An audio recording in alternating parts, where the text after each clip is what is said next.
This money, we have to keep the airport in a safe operating condition, which means that we may have to cut more trees when or if they tell us that we need to. Any further questions or comments? Seeing none, are you ready for a vote? All those in favor? Opposed? It's unanimous. Number 19. Finance Organization and Personnel Committee report relative to grant funds from the Division of Historic Resources. On a vote of 4 to 0, the Finance Organization and Personnel Committee recommends the city manager be authorized to do all things necessary to accept an $8,000 certified local government grant from the Division of Historical Resources that would allow the city of Keene to host historic preservation training later this year for certified local governments in New Hampshire. Signed, Mitch Greenwald. Finally, the last item on this part of the agenda. Move to carry out the. You're not done yet. I know. We're going to spend some big money now. Move to carry out the intent of the committee report. Second. It has been moved and seconded. Councilor Greenwald. Thank you, Your Honor. We had the pleasure of hearing from Rhett Lamb, who doesn't normally join us in finance. It's nice to see him. Keene has been selected as a host community and has been awarded the New Hampshire Division of Historical Resources grant to cover the expenses of hosting a training program in Keene. So this grant was received June 5th, so it's very current events. And I'll say what Council Duffy would say regarding it is an honor that the state has looked at Keene and its the emphasis on historic resources and the work that's been done. And this is pretty much using us as a training platform for the rest of the state. So the $8,000 will fund the expenses of the program, and we urge that the Finance Organization Personnel Committee urges that we accept the money and we conduct this program. Are there any further questions or comments? Seeing none, are you ready for a vote? All those in favor? Opposed? It's unanimous. City Manager. Thank you, Your Honor. As I thought about this evening and some comments that I might make, I thought about Councilor Roberts and how he typifies the spirit of a person who gives public service at the forefront of all of his priorities. The fact that he's a legislator, school board member, city councilor, and also a veteran certainly is remarkable that he gives the amount of time that he gives. And we certainly want to wish him a speedy recovery. I'd also like to note that the City Council and yourself, Your Honor, as well as the many volunteers that are on the committees and the boards and the commissions of the City Council give ample time with little recompense for what they do. It's a wonderful thing that you do, and I greatly appreciate it. I think Councilor Roberts typifies all of that spirit, and we wish him well.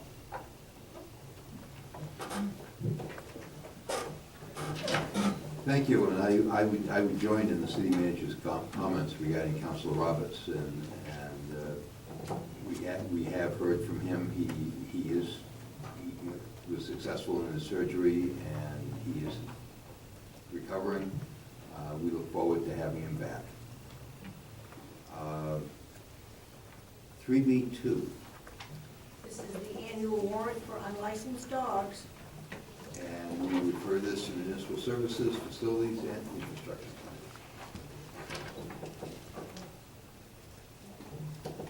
And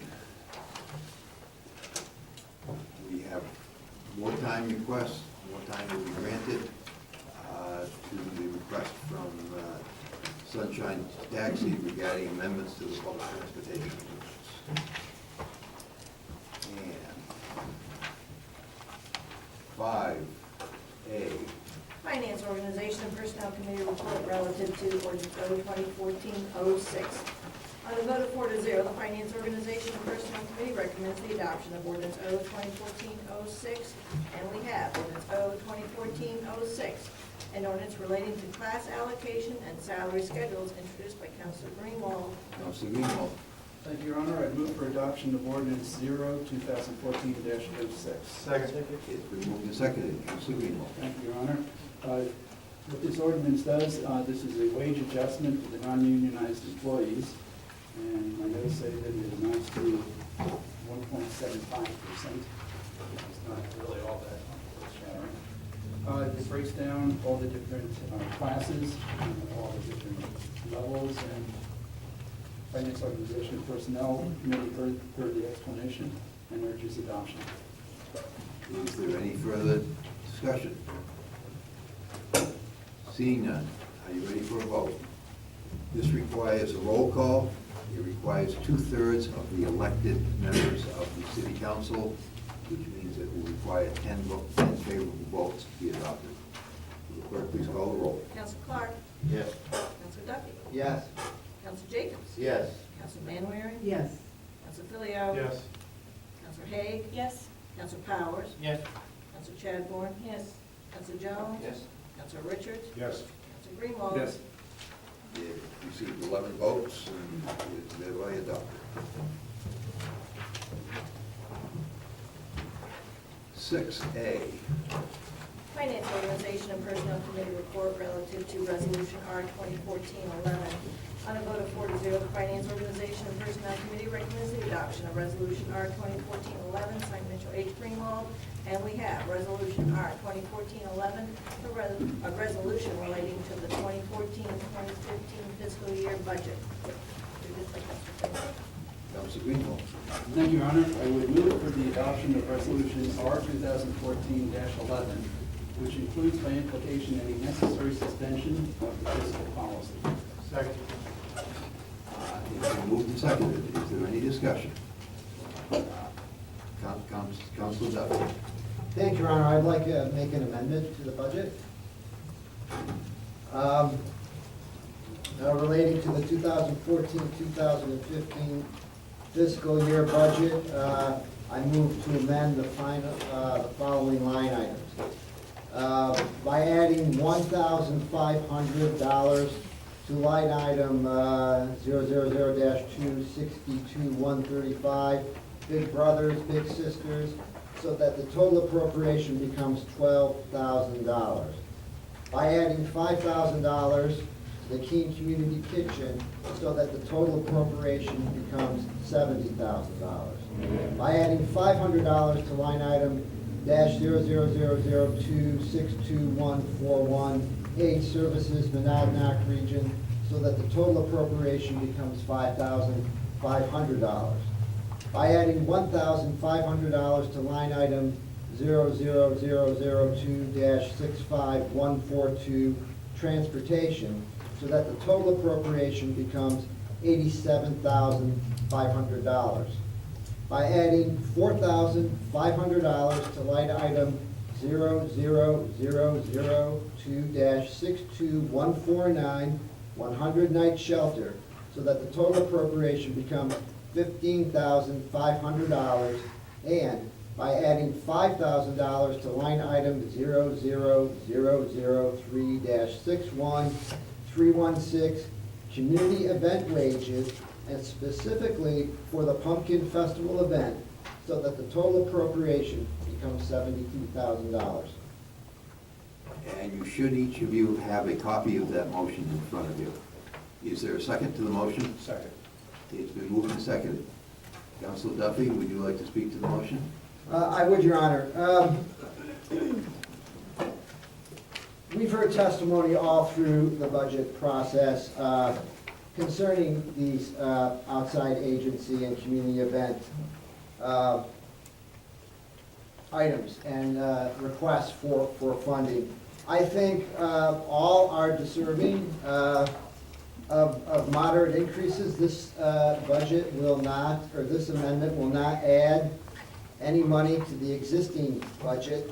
And also because there was no motion to amend or address any of these issues that passed out of the Finance Organization and Personnel Committee last week, I think it was important that it be brought to the full council for discussion.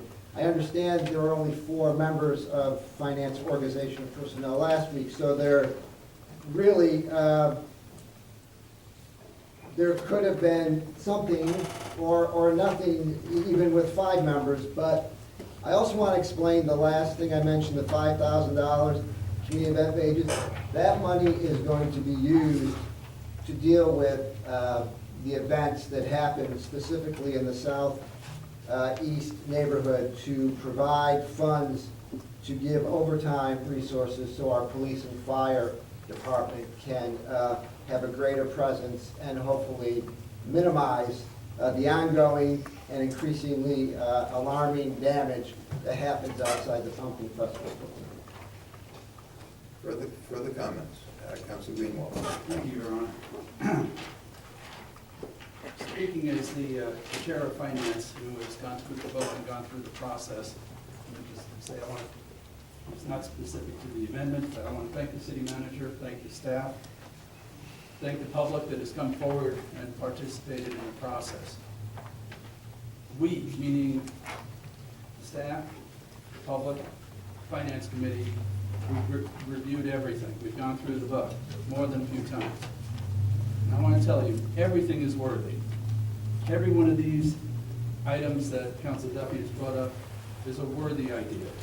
Furthermore, I think we need more potholes filled. And I think the fire department needs some new equipment. And I think the police department needs some new equipment. And Public Works needs some new equipment. Everything that we do in the city is worthy, but we have to make tough choices. And that's what the budget is about. Every one of these community service organizations would benefit from the extra funding. But, maybe here's the reality. We can't solve the problems. We might be able to make it a little easier for them to deal with the issues that they're dealing with, but we're not going to solve the problems. There's still going to be a budget issue that each one of these organizations has to deal with. So now we have to deal with what we can with the limited revenue that we have. And ultimately, we are responsible to the tax-paying residents to get the biggest bang for the buck, to try to balance all the needs and the desires. Sure, $1,000 here and there is minimal when you consider the millions of dollars of the total budget. When you consider a public works project against a human services project, it becomes really a tough decision. But ultimately, the balancing act is what we're hired to do. Please try to bear in mind that we can't solve all the problems. We can just do what we can do. We've made tough choices. We've done a lot of review. It's come with suggestions from city staff and the finance committee. I'm really very, very hesitant to want to add anything. And Councilor Duffy, there was a lot of discussion. We didn't have